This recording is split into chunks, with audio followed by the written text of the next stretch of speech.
It took me several years, quite a few years, to learn that this person was wrong. The oddest thing I'm currently collecting is fingernail and toenail clippings. I'm also crocheting a book. I'm so glad you ignored the advice that you got early on. Yes. Let that be a lesson to everyone in formation. Ignore all your formators.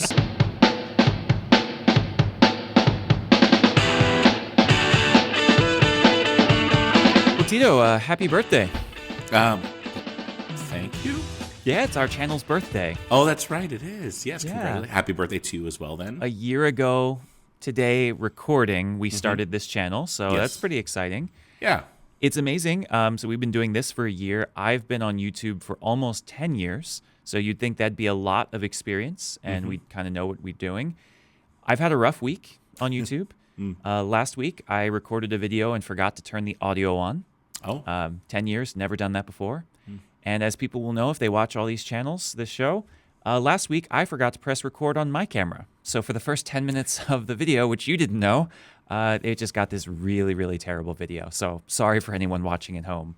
Sometimes we slip up. It happens. It happens. No matter how long we're pursuing a thing, there's always an opportunity to make mistakes, right? Do you ever get so familiar with something that you've just like completely out of the blue mess it up? Oh, yeah. Those are called the yips. The yips. Well, the yips are when you can't get back to it. That's true. You just start thinking over and over and over again. Yeah, thank God. Hopefully. I mean, I got record. I think we're good. There you go. As long as we're good today, because today's kind of an important day. Oh, is it? How is Yes. it important? Well, because we have a guest who really A distinguished guest? a very distinguished guest who, for me personally, who helped me to feel at home in my own skin, shall we say? Oh, say more about skin. So when I first joined the Friars, I was in a different province, which was a more reserved culturally of a province, and I'm odd. The viewer will affirm. I can be a bit of a character, and I was like, I don't know if I'm gonna fit in the Friars here. And then I met this individual, and I was like, oh, there's room for all of us. Wonderful. I love it. Without further ado, I would like to introduce Jerry. Welcome, Jerry. The one and only.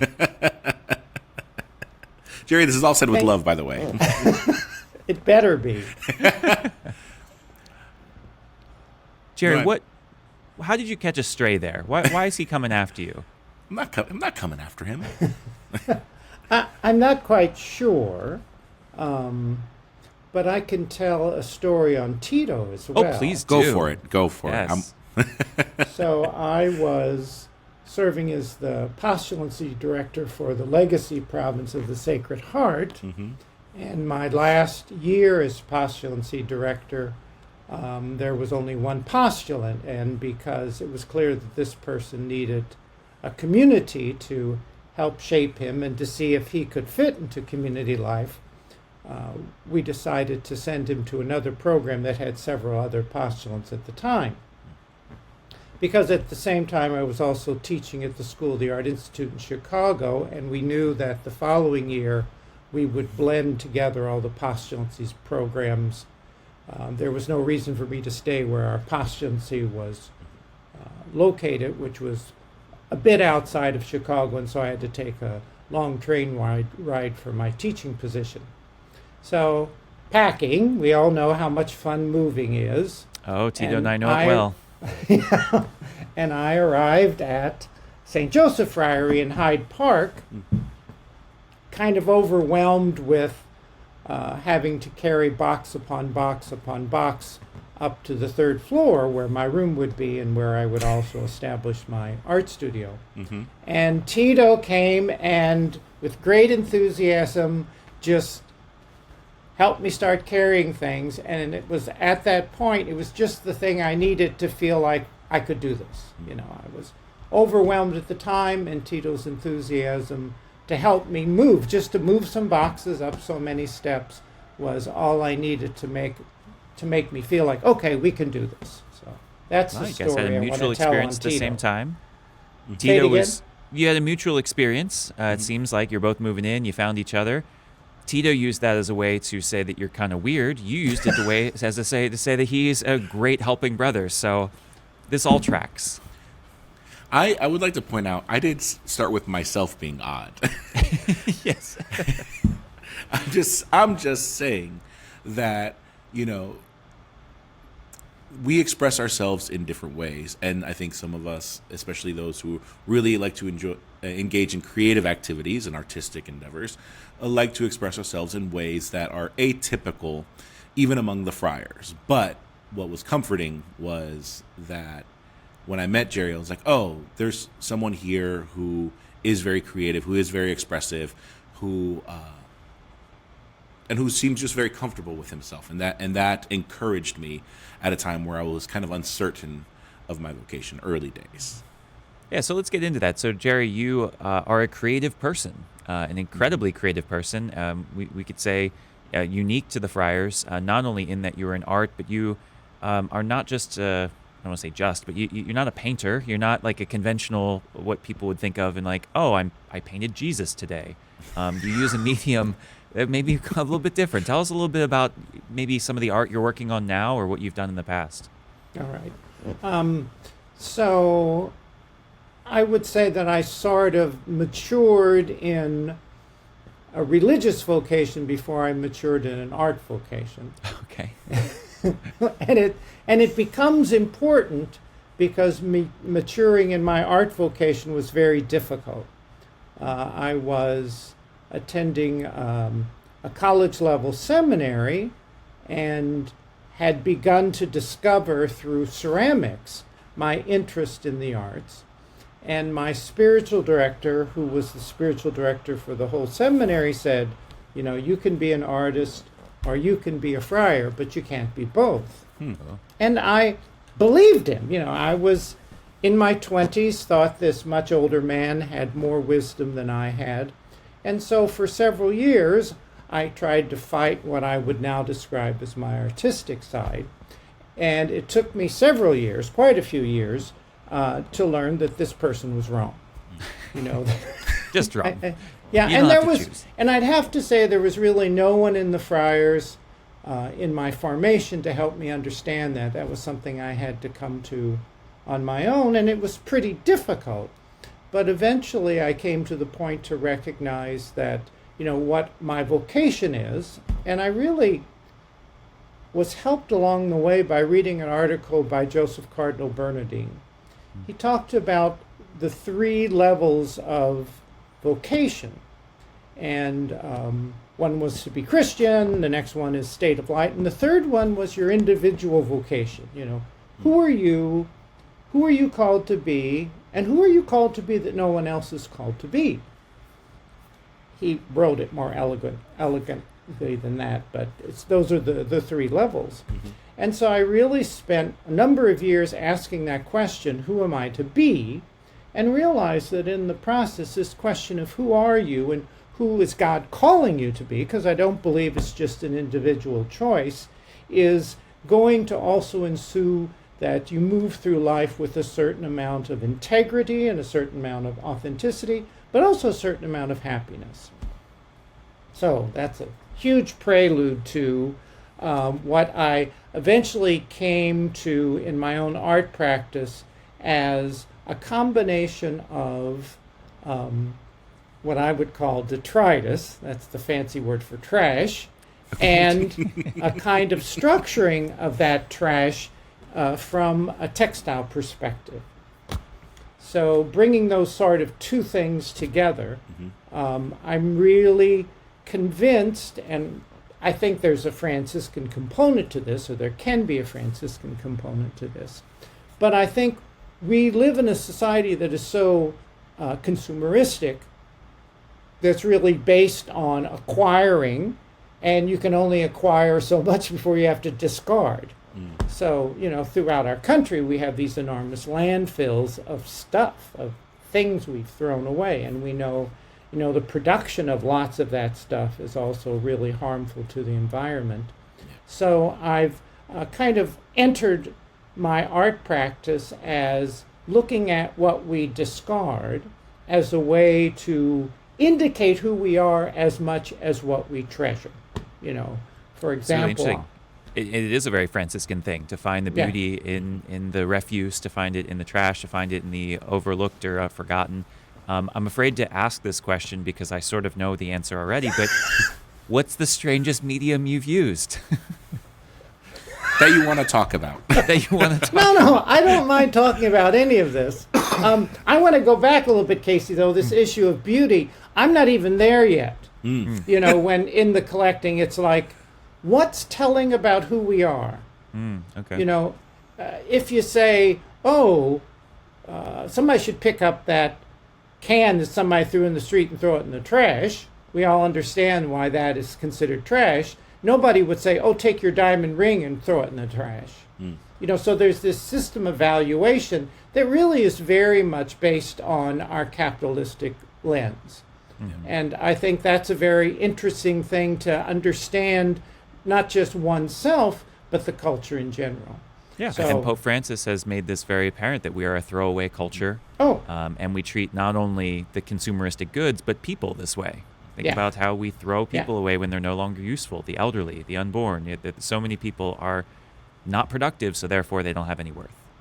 And This we're is- not going to, your point is very well taken, and it probably is more important than even what I'm talking about, but you're not going to restrict your attitude or your values to material and not have that carry over to the way you relate to people. Absolutely not. This is very much bringing to mind the first time that we spent time together, Jerry, where I remember, I believe it was the Myers-Briggs personality workshop as postulants. And it's also where Casey and I met each other for the first time. And I remember walking into sort of what had become the gathering rec room for the evening.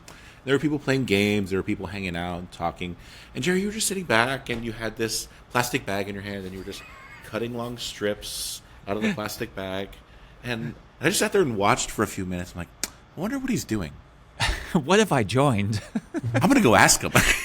This man is just cutting up a plastic bag. Yeah, and I went and I asked you, and you're like, "Oh, well, I'm," and you told me about your project. You were at that time crocheting, correctly? Correct. You were crocheting flowers. You were making basically strips, long strips of the plastic, kind of tying them together, so that you could crochet flowers out of the plastic bags.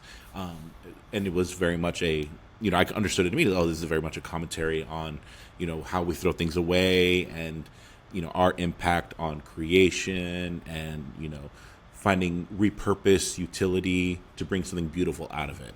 Before there was plastic straws, the plastic supermarket bag was the symbol of just wastefulness. You just grab 10 of them, use them once, and throw them away. And all those plastic bags that I was using for that particular exhibition were all single use. They were not intended to be reused. They were all single-use plastic bags. And if I remember correctly, you were using sort of heavier duty plastic, not just the simple kind of petroleum-based grocery bags, but like really plastic that was more durable. Like it's kind of interesting to think of it as single-use when it was of the quality of plastic that it was made from. Well, but it was all from various stores. I mean, all those bags. I have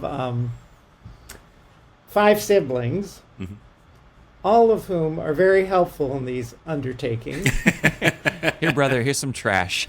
Well, no, they often say, "Okay, what are you collecting now?" Because the quantity of what I collect is part of the way the statement is made. So it's not a bag, but it's hundreds and hundreds of bags. Yeah. And it's not just my siblings, but also other people who will collect bags for me. But it's important to me that they're all used. Somebody once said, "Oh, I know so-and-so at this store, and you want that green bag. I can go get you 100 of them. They'll just give them to me." And I'm like, no.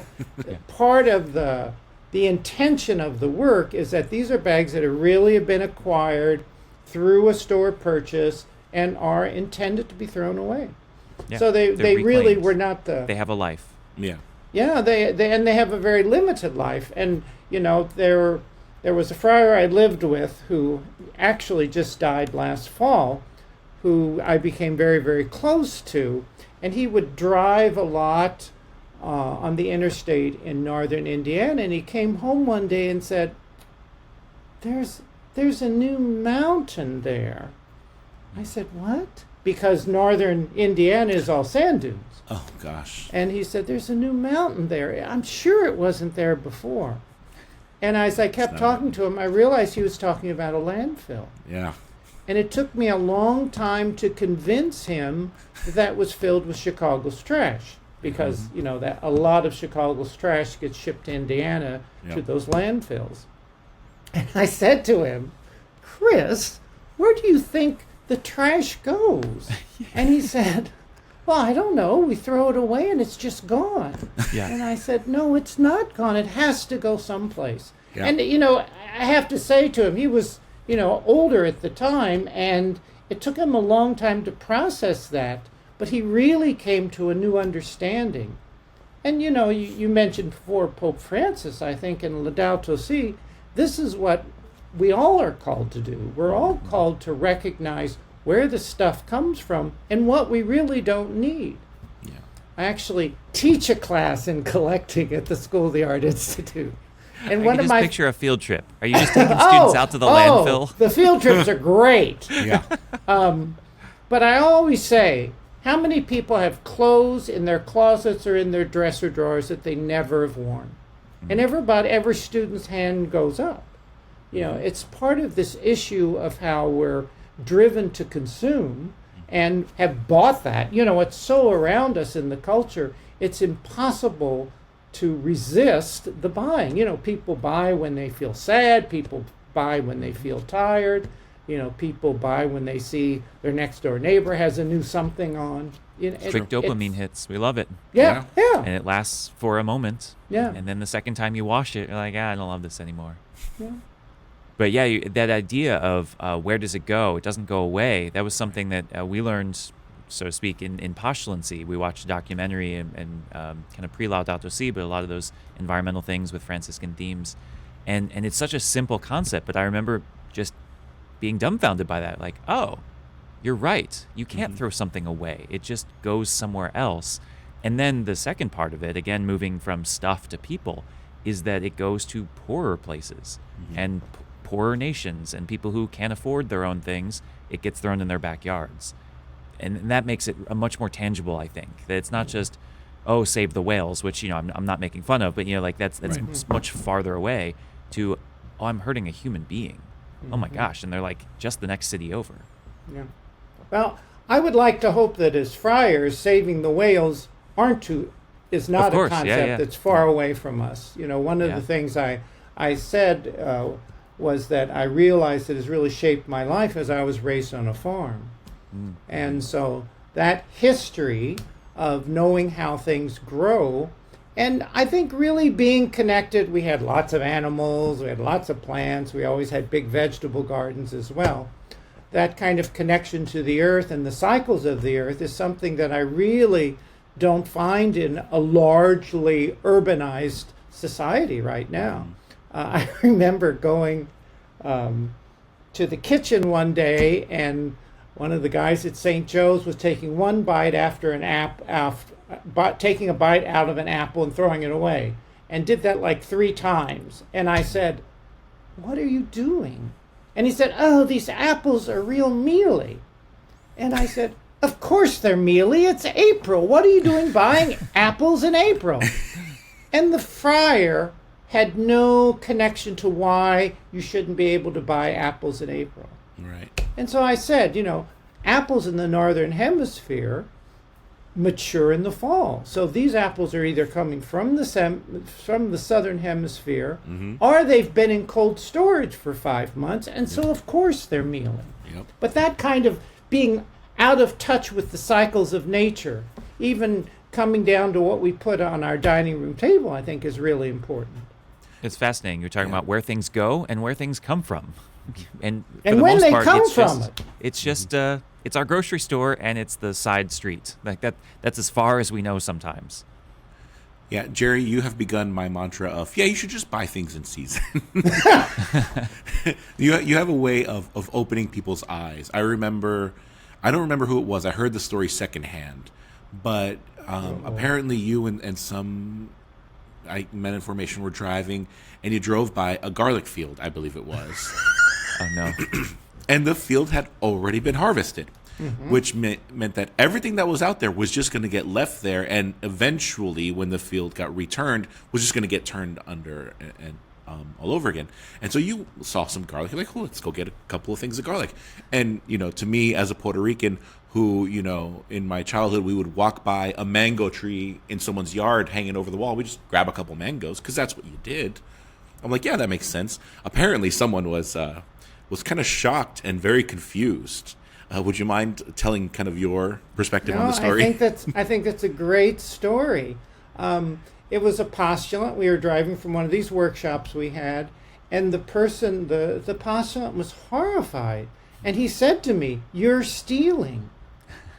And I said, Not biblically, at least. You're supposed to leave it on the ground for the poor to take. Mm-hmm. Well, and I know agricultural products. Mm-hmm. This field had been harvested Yep. with a machine, and a machine is not going to grab every bit of the garlic.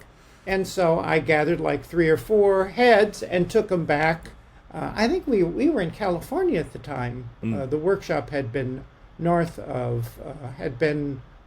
in Portland, I think. I don't remember, but anyway, we were in Gilmore, the garlic capital of the world, and I said, "This is gleaning. This is taking the things that are not going to be used and using them. This is why they were this is why they were grown. They're, as Tito said, the land will just be turned over again. This garlic is all going to be unused. Why wouldn't we use it?"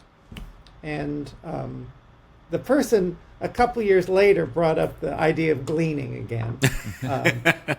But it was interesting that if we don't know how, let's just use the category of food, if we don't know how our food is processed, then I'm sure it looked to this man like I was stealing. Mm-hmm.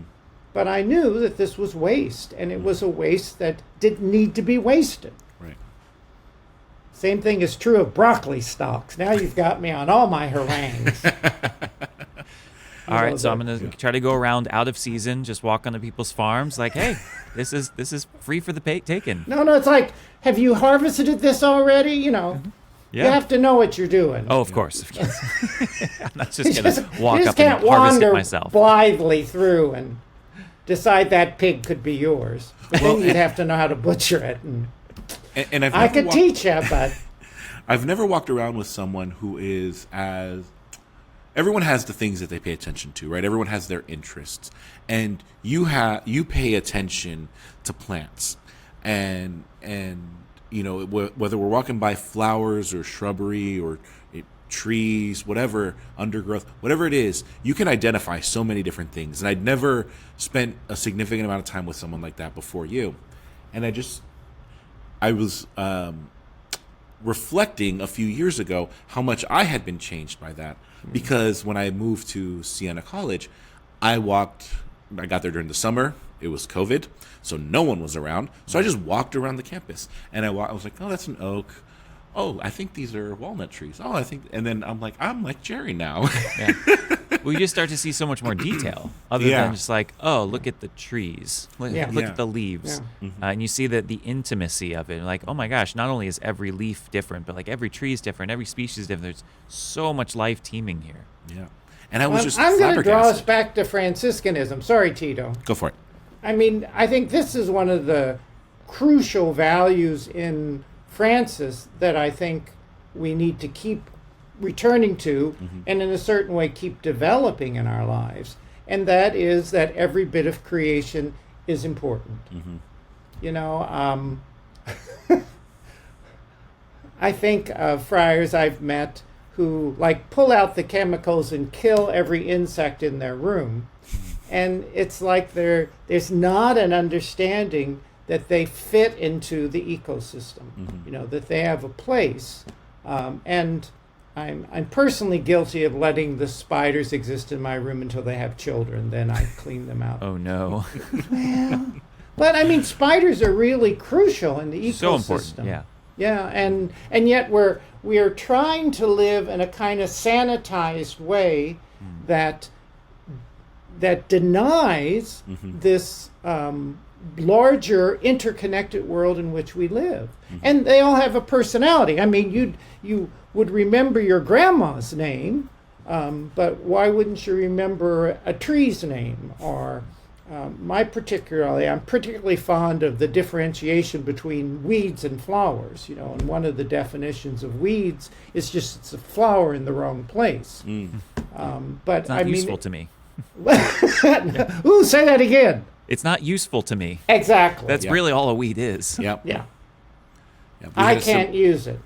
We had a similar conversation. I took a fermenting class last semester, and the professor asked, "What's the difference between fermentation and rot?" And he goes, "Utility." One is something that we desire; the other one is something that we don't. But it's really the same process. It's breaking down. It's changing. Some of it produces stuff that we can eat and stuff that we find pleasant, and some of it produces stuff that we can't eat and don't find pleasant. That's all it is. It's the same process. And yet that rot that we don't find pleasant Is good for other usually things. has a place in a life cycle. Exactly. Yeah, Which so is, it's the you know, interconnectedness that Pope Our Francis talks about. differentiation between I like this and I want this, I want to encourage this, versus I don't want to be around this, I don't want to smell the rot, I don't want to see the spider. It's so arbitrary, but it's about, back to Casey's point, about it has no usefulness to me. Right. And I think, the Franciscan call is to see the connection of all the pieces of creation and move away from this idea of they're useful only in as much as I can use them, that they have a place in the world only in as much as they are good for me. It's a really, I think, important part of what we bring to the world, important understanding of what we bring to the world. So Absolutely. I don't know this for sure, but I'm going to take a guess here and say that you have a strong opinion about well-manicured lawns and golf courses. Am I right on that? You are correct. Just let it grow, right? Does Let it be natural. Well, I did convince the friars at a friary I lived at several friaries ago to let a patch of our parking lot grow up in the weeds that were growing there. And then we got cited by the city that we had to cut it down. And I also spent a year as visiting professor at Arizona State University. And of course, I lived with the friars in Phoenix, which was a great experience, but you have people there who are busy keeping manicured lawns and aren't letting what's native to the region be the beautifying elements of their landscape. And killing all the bugs and leaving, generations worth of damage with pesticides and different chemicals you put into it. Where's that going to go? It's obviously not going to stay in just your lawn. It's going to affect everyone else's lawns. Absolutely. And talk about golf courses and manicured lawns. Arizona has so many of them, which I didn't. Without any rain. Yeah, I didn't grow up in Arizona. I moved there. And so I never understood how so many people who complained about not having enough water could have so many golf courses. Yeah. And they take so much water. They take not just a little so much sprinkling, water. like constantly all day. And so I never, I think because I didn't grow up in it in the same way that others did. I moved there when I was young, but in the same way that others did, it always struck me as this is behavior that's at odds with your concerns and your values that you say you have, and I just Or just your own self-interest. yeah. You want to drink water at some point, right? The response I always got was, well, it's reclaimed water. I'm like, okay. Well, I think sometimes we get so busy trying to participate in a globalized culture that meets our every whim. I want to go to the grocery store and buy apples in April, that we forget that we're also very local, that we need to learn our locale. We need to learn, from my perspective, what grows there, what lives there. So there's this balance between having this sort of global vision, but also really knowing the local. There's a great book called The Lure of the Local that talks about that really focuses upon knowing where you are and knowing the implications of that. We were talking about lawns. Yeah. Yes, Casey is right. I'm not so sure lawns serve any good purpose other than perpetuating a kind of landscape vision that comes from a very particular place in the world, and that's Great Britain.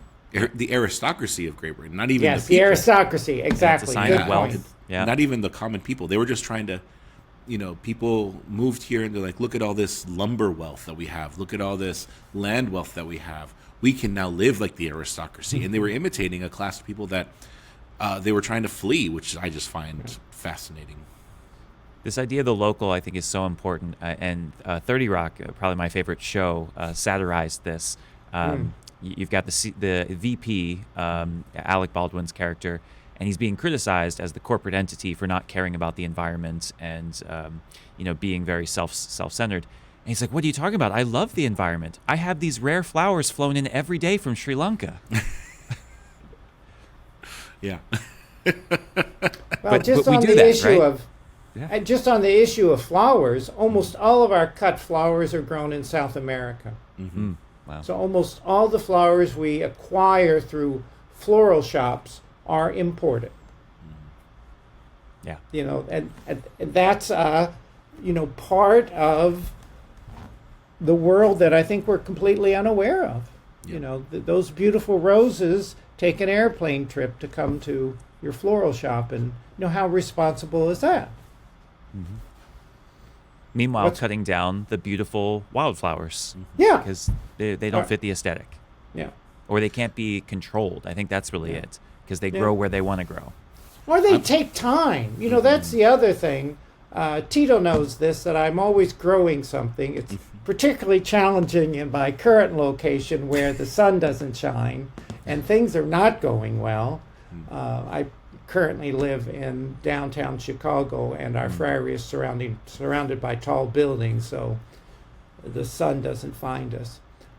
But if we want flowers, why don't we grow them? Well, we don't grow them because it takes time and it takes regularity. You have to make sure you attend to them. We want the flowers that we go into the shop and buy and take out and have no relationship with their growing, have no relationship with how they're acquired.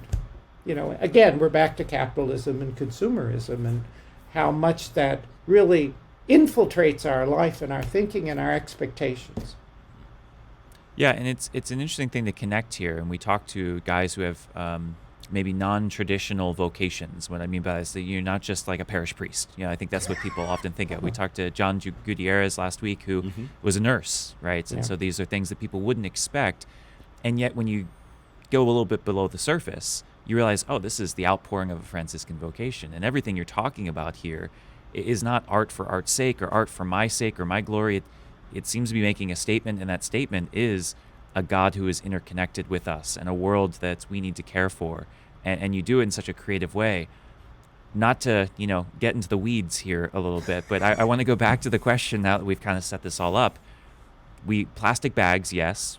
What are some other mediums? Okay. Yes.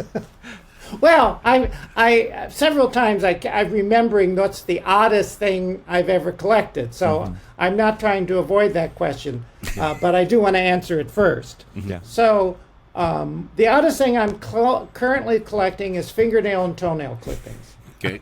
Yep. And this has been a long time coming, right? Oh, it's a long time. I really have this dream of getting a very shallow acrylic box made and just filling it with these clippings so it kind of imitates or it resembles modernist painting. And yet it's hard to get people to collect their finger and toenail clippings. If you'd say to them, collect all your quarters for me, they would do that. There's a kind of understanding of value. But there are very few people, and I've tried all kinds of things. Everybody says, well, go to a nail salon. In a nail salon, and I've approached them. Don't worry. they're considered biohazards, so they can't give it. Yeah. They have to. So that's the weirdest thing I probably collect. Well, so how last does this summer, work, though? Because you've been What? collecting this since I've known you. Yeah. I only have about 4 quarts. I'd like about twice that much. Okay, But the and other thing, there, you just I'm got 'em in going to your reach a closet point. somewhere? What? You just got them in your closet somewhere, just a Yeah. quart of Yeah, fingernails. it's just in glass jars. Okay. They're not just lying on the floor someplace. But, at some point what I'm going to have to do is just scale down my dream for the piece. I'm just going to have to make a smaller piece. Because, yes, this needs to get done. But, you're to ask about the things I collect. I'm really fond of abandoned warps. Okay. Now, one of the things I teach at school is weaving. And inevitably, the yarn that you put on a loom is called a warp. And that's the one half of your cloth construction. And I'm really interested in this idea that, people, for a variety of reasons, start a project and they don't complete it. And, typically those would be cut off because it's not the color I want and they're thrown away. So what I love to do is find abandoned warps and find a way to make them fit. Something I'm working on. I taught at a school in Tennessee. It's kind of a summer art school called Aramont, and they were cleaning out their textiles, and they had this beautiful, I love chartreuse, this beautiful chartreuse yarn that had been measured out for a warp that they were throwing away. Well, that was about 10 years ago, but I'm pleased to say I have the warp on a loom now, and I'm weaving it. Nice. So, abandoned warps, Yeah. single-use plastic bags, art brochures, and art magazine ads. Ads. There are these beautiful, glossy colors that you find in any kind of advertising. What I've done is taken these things that are meant to have a very short life. That is, you read them, and next month the new issue comes, and you hopefully recycle the previous month issues. But I've pulled out the pages that have full color, and I've print on top of them. And then in the printing on top of them, I cut them up and collage them into shapes that resemble patterning that's very typical of textiles. So that's something I've been working on as well. And last summer, I began to walk the streets of Chicago, and I don't know what the piece is going to be, but I kept noticing the number of aluminum cans that were disposed of and then driven on to the point where they were flat. And there's something about that object that has become flattened that, first of all, in my not so humble opinion, should never have been thrown on the street, but that it's there and that there's been so much activity over it that it's flattened, that there's a charge there. So I currently have 4 boxes of those sitting in my studio, and I'm staring at them thinking, what will they become? I'm thinking of imagining a giant set of not plate armor, but scale armor. Well, Tito, I have a question for you. Yes. As an outsider of this, whose studio do you think is crazier? We got Jerry's or a Foley artist? Oh, ooh. This is a good question. Jerry, do you know Foley artists? Jerry, do you know what a Foley artist is? Yes. Okay. Because we used to have a podcast about movies, so this fits right in our wheelhouse. And I teach yeah. a film class, so Interesting. I love Okay, showing the students these studios. So, studio, I would say Jerry. Okay. Storage room, I would say Foley artist. Sure. Because Foley artists have their storage areas where they keep all And the just things. everything. Yeah. Anything that could possibly make a sound. Yeah. And Jerry he kind of invites a lot of things into his artistic space, because I think it just sort of allows, if I may assume, Jerry, it allows your mind to kind of freely associate and come up with new ideas. Yeah, I'd like to keep it semi-organized, but you're exactly right, Tito. I leave the stuff out as I think about it, because the process for me is often collecting something because I think it has potential, but not knowing what that potential is, or not knowing the format for that potential. Right. Well, if you're looking for a new idea, one just came to me, which is thinking about things that are useless and thrown away. It is the catalog of religious goods that come that's this thick. It might be a niche project, but not only the fact that it's this thick and it's thrown away, but that it's selling super overpriced vestments and things that we probably don't need. Well, and I would add a codicil to that, because I was talking a bit about my recognition of my being an artist, and my first step towards that was deciding I would do religious stuff. So I designed worship spaces and vesture and altar sets as kind of my entree into giving myself permission to be an artist. And so when I look at those catalogs, I'm appalled by the poor design of the work. And it's very clear why, good designers are getting paid more money to design other things. That's true. But, what we're basically seeing is late 19th century, early 20th century redos, slightly updated for the new liturgy, but not really. Yeah. So, yeah, it's the quality of design in our ecclesiastical architecture and objects that really... Yeah, and don't misunderstand what I'm saying. I'm not saying that we shouldn't have nice things in our churches. Right. It should be beautiful. We can even spend lots of money on them. I'm perfectly fine with that, even as a Franciscan. But some of it just seems contrived or trite, or just the capitalist mentality taking over it. What can we make as cheaply as possible in as high a quantity as we can? Yeah. Well, and I would say the very same thing. Oh, sorry. Go, Tito. I was just saying, getting it in catalog form just drives that point home. Yeah. And I would say the same question I ask my collecting students we could ask of every vestibule or every sacristy, not vestibule, sacristy. How many red vestments do you need? You don't need 6. One for every priest who's ever been there. Well, I do supply ministry at a parish where they have about 40 red vestments. Oh my gosh. Crazy. There's a couple that are attractive, Right. And they probably have 60 white vestments. Yeah.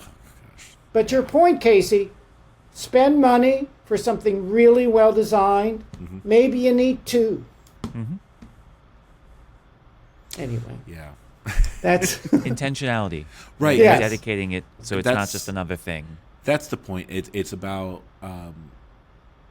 carefully. It's not about not spending money, but it's about spending it responsibly and spending it well, and doing something. I look at the work that John Boise's doing. Right, John Boise's making furniture, and he makes it by hand, very traditional methods.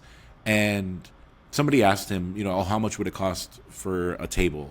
For something, I don't remember what it was. I remember the exact. He said around $200, and the person was like, "That's kind of expensive." He goes, "Yeah, but this is going to last you for generations." Yeah, this isn't IKEA. Exactly. He goes, "You can go to IKEA and buy something, and in 4 years you'll need a new one." He goes, "Or I can build you something, and you'll give it to your grandkids." which also means you have to take care of the wood. Yes. So care is one of the things in this network of relationships I think we have to take advantage of, and it ties up to the point you frequently made, Casey, that care for things and care for people goes together. For sure. If you think about the plants you have to make sure you water every 5 days, maybe you'll think about grandma or grandpa who need a glass of water every day. Sure. Hydration is something we all need. To quote Pope Francis yet again, Laudato Si, so important. You only have one heart. And so the person that is going to abuse a dog is not far away from abusing a human. It's the same heart. Yeah. No, I think we have barely begun to understand the implication of that encyclical. For sure. It really demands some change of our habits. And I think because we're Western and we're really good at thinking, we've had the symposiums, we can all quote it, but have we changed our lives substantially? Yep. The amount we spend, the amount we eat of meat and other things like the apples. And I think even just the updating of that idea of the 3 R's, reduce, reuse, recycle, that's not necessarily even that helpful. Recycling is just putting the burden on the consumer when it should be on the producer. Right. And really what we've been talking about, kind of dancing around, is the first one has to be refuse. Yeah. Don't buy, don't take free things. We don't need something more. Yep. Yeah. Cut it off even before it gets into the cycle. Yeah. Exactly. Yeah. Yeah, I really do think, I mean, even in that trilogy, the reduce is the most important. Or, as you say, refuse, a little harsher. I think about all the free things that are out there. Oh! Yeah, I guess I'll take a few pens. Yeah, I'll take this, that. Like, you don't need that. No. That's true. Very true. Well, I keep thinking back to our chapter of Unity, and there were all these little things they were giving, and I said to them, I gave them back, I said, I don't need these. I won't use these. Yeah. And they said to me, oh, you better take them, though, because we're just throwing them away. Oh, my gosh. Yeah. The Well, one and it's thing- the same thing. We at this most recent synod, we got the option to take a water bottle, which the idea was, rather than using plastic, okay, great. There were glasses that there wasn't actually plastic there. Right. They were super thin, so you probably weren't going to use that water bottle too many times. And it's kind of that again consumerism of green. It's like the canvas bags that you take to the store. Yeah. Where everyone wants to sell you one now. And I heard someone say once, the best, greenest, most environmentally friendly bag that you can use is one you already have. Just bring a suitcase with you. If you already have it, use that. Yeah. Don't go out and buy another one. And we already have how many of those bags? So many. And the line I hear from people, I forgot to take them to the store. So they come back with another single-use plastic bag. Yeah. In the last friary I lived at, I had enough bags of one color to weave a kind of narrow strip, but it was a strip that was 15 feet long. Oh. Just out of those single color, because it was from one store plastic bag, Wow. of the times we forgot to take the reusable bag. Yeah. You know, greenwashing is something that almost all corporations engage in, trying to make us feel like they have ecologically sound policies, but it's really not there. No, I think it's a real challenge. I think it's a real gift friars can bring to the world, is more by example than by the talking. We all know talk is cheap, and everybody can say it, and we all know Laudato Si and can spout it, but we really got to put it into action. Yep. And if I can be just controversial here for a second, let's remember, Franciscans, that we are a penitential order. So maybe we can go without some things sometimes. Yeah. No, ever since being in formation, where we would keep these tote bags somewhere easily accessible, so we could grab them and go to the store. I moved. I've been in houses where that hasn't really been a practice, and so I've forgotten several times. And I said, I just need to keep one in my car. And so I got two of them, and they're in my trunk. And when I go to the store, I'm like, okay, I've got them. Put whatever I need in there. As soon as I unload, they go back to my trunk, and they just stay in my car. That way I don't have to worry about forgetting them, because they're always there. I do the same thing. So, Jerry, are you working on anything right now that you're really excited about? I'm always excited. I'm working on a series of folded paper pieces. So one of the things that always has been an important part of my brain, I guess, is math. So I really was always very interested in math, very interested in geometry, and textile processes are very geometric. So I had a weaving student say, I came to art school so I didn't have to do math. And I said, if you're going to weave, you're going to have to do math. But I'm working on some folding. So you take a sheet of paper and you fold it in such a way that you end up with a hexagon. But I'm folding it in such a way and then sewing on it so that it doesn't lie flat, so it lies with a kind of dimensionality. And so I'm got 3 pieces going in this studio now where I'm fitting together these folded pieces. It comes out of what I was saying earlier, that I was doing these works that was collaging printed art brochures and art magazine ads into these patterns based on textile patterns, textile piecing, particularly quilts. And so this is kind of the next step from that. And at the same time, I'm working on a piece that plays around with the idea of my own making of a pattern. So those are the two things that are happening in the studio now. I'm also crocheting a book, which... Crocheting a book? Okay. Not making a book on crocheting? No, I'm crocheting a book. Okay. I've got a series of work that I call forced collaborations. Okay. There's a kind of attitude in art making that is a modernist hangover in what is clearly either a postmodern or a post-postmodern time. Oh no, we have another post now? Yes, I didn't know we were on post-postmodern. Depends on who you talk to. But that, there's no such thing, postmodern would say, as the autonomous maker. There's no such thing as an original idea. There's no such thing of creating something that's never been created before. We're always doing another iteration of it.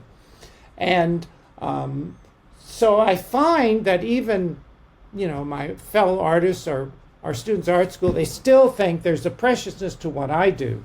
So this series of forced collaborations is taking other people's rejects, and yes, they're often found in the trash, and keep working on it. So I'm doing this piece in the forced collaboration series began with 7 granny squares, which is a particular kind of crochet pattern that one of my sisters found at a garage sale that a school or church was having, and they had this whole box that they were trying to give away. They weren't even selling it.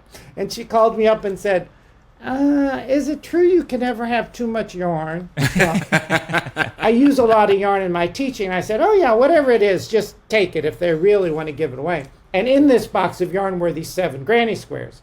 So I've riffed off of what somebody else did to make these pages of a book where I grow the square and then kind of let the square fall apart. So there's about 15 pages in this book, but it's all crocheted.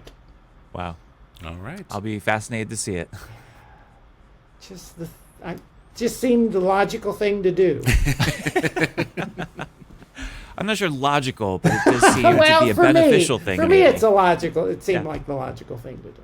And there we are, back to Jerry, your ability to kind of to inspire people to see the world in different ways. I remember you telling me a story about one of your students in the collecting class who started collecting chickens. Just they're everyone I think who engages with you begins to at least look at one thing in a different way than they used to, whether it's creation, plants, or art. They can't help but be shaped by your presence. What a mark Thank of a you, great Tito. vocation. Yeah, and in many ways, isn't that what art is? I mean, it's not for itself. It is to make a statement, but really to open people up, and modern, postmodern, whatever you say. It doesn't necessarily have to say something specific. For them. You're right. Some people make things for themselves, which is fine. Sure. But clearly, if you take it out in the public, if you let it engage in public discourse in some way, it certainly is not for yourself alone. Right, and I'm not trying to say there's a one meaning that has to fit all, Right. but you allow people to see differently and ask questions and engage with things beyond themselves. And what a wonderful thing that a Franciscan can do is pose questions for people. I agree. You get no argument from me. Well, wonderful. Well, Jerry, thank you so much, not only for joining us, but for your vocation. As unique as it is, it fits perfectly with who we are and what we do. So I'm so glad you ignored the advice that you got early on. Yes. Let that be a lesson to everyone in formation. Ignore all your formators. No, They don't know what they're doing. No, that's not what I'm saying. Ignore some of the things they tell you. Yeah, discernment. What do we always say? The Holy Spirit is the formator of the order. Yeah. And hopefully we collaborate with the Holy Spirit, but ultimately it takes that discernment of our own conscience. Absolutely. Well, Jerry, keep well. Can't wait to see what you're working on. Thanks. Take care. Thank Take you for care. joining us. God bless. The fingernails, Tito. Yeah. The fingernails. It's so funny. I was actually thinking I need to cut my fingernails. So Oh, there you maybe go. Put them in a set 'em little aside. little card. Send them in. My fingernails grow really quickly, actually. It's always been a thing in my life, so maybe I'll help them out. Yeah. I just love the creativity, though. And I mean, I Yeah. think that's a great, I think we buried the lead that should have been the introduction. Yeah. Gets people thinking, like, what in the world? But I think using that refuse, using that trash, using that thing that you don't even think of. Some people just bite them and spit them out, I mean, Yeah. talk about something that is so thrown away. But using plastic bags, using the things that we don't look at, so powerful to help us, as we kept saying, see the person maybe and see the world all around us. Yeah, and that's what I was trying to kind of allude to when I talk about how he sees the world. Anyone can think about garbage. Anyone can think about the things that we throw away in that regard. But fingernails, like that's something that we also throw away. We probably don't give it any thought. Right, it's just unconscious. We cut our nails out of necessity, or we go get a manicure out of, to take care of our nails and our hands, and then it's just discarded, and we never give it a second thought until, of course, I got to know Jerry. But, Yeah. But that's it's. I think it's a gift the way he sees the world and encourages others around him to look at the world a little differently. Yeah, and one thing we didn't get to a whole lot, he kind of alluded to a little bit here or there, is just his role as teacher. Obviously, just art itself can teach, but to be the teacher and working at multiple different schools, I would love to have known how you develop those skills, how you specifically hone those skills. I think that's something really wonderful, that once you've been given a gift, that you share that gift with others. I remember him talking about his collections class. And I remember being just a little jealous because of the trips that they got to go on, the places that they would go. To they the discussed dump. they discussed also like aquariums as a form of collection, and museums. These places of collection, you're collecting things. Yeah. And the museums kind of come from cabinets of curiosities, and I always enjoyed the conversations with him. And one thing I didn't get to say, space didn't come up for it, but I wanted to, is I think about Jerry almost regularly at this point for several reasons. One of them is because of the way he kind of got me to see the world around me, to be more aware of creation around me. But also, at the basketball games here at Bonaventure, somebody made a sign that says Nito Mosquito, and Jerry always called me Tito Mosquito. Yo, mosquito. Is it 'cause Every you're time I see that annoying sign, and are I always think sucking Jerry. the life out of people? That, or maybe I just like to buzz around. Oh, okay. Well, Tito, it's been great to have him. Great to have all these people on the show, reminding us that there are main characters in the world, household names everyone wants to be like, and then there are those minor characters that come in and out of your life, teach you a lesson. You might not think about them every single day as you do, but I think have such an influence on our world, and we're thankful. Yeah, In a world of main absolutely. characters, be a minor character. Be a minor character, exactly.